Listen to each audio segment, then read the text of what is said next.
You sit on the President's Jobs Council, and the head of that council, Jeff Immelt, told me, look, big business like GE, like DuPont, can power through this environment. They can deal with the red tape, but it's small businesses that can't and that lack the confidence. What is the Jobs Council doing to change that? So there's, we had over 200 different ideas that we've been working through to understand. Some are very short-term, medium-term, and long-term. For instance, one of the areas that I've been very excited about the progress being made is around the passing of the America Invents Act. So this is patent reform.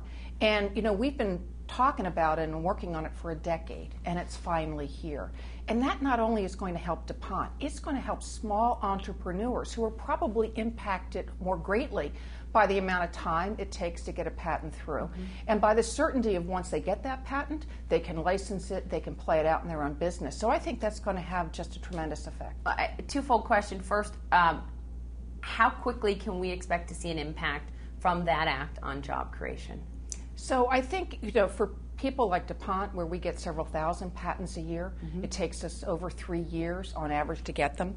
And the patent office has been working to work down that backlog greatly. It has taken a couple of years to get it in a much better place. But, for instance, we have technology that we're bringing up, a new Kevlar line in Cooper River, South Carolina. We're going to open it on Friday. Or on Thursday. And that is really important new investment for us, new employees for us, and that all comes down to having assuredness around our intellectual property and having a system in the United States that protects it.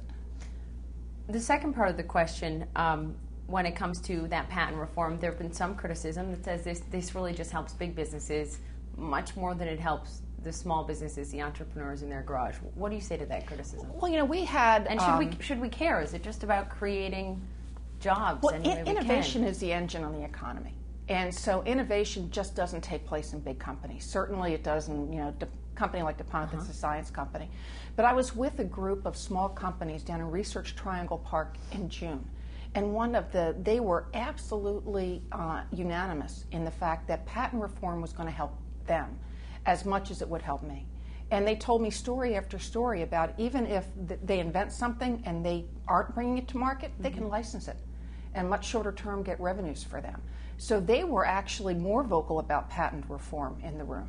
And it was, I think it's just a great indicator that says that by getting something like the American Invents Act through, that it will continue to build momentum around innovation and around science, which I think can drive the economy. The American Jobs Act, is it the right proposal at this point in time, the right way to spend this country's money? So it's all about making progress, and I think you have to be very practical about it. And there's elements that are very practical that are going to really help.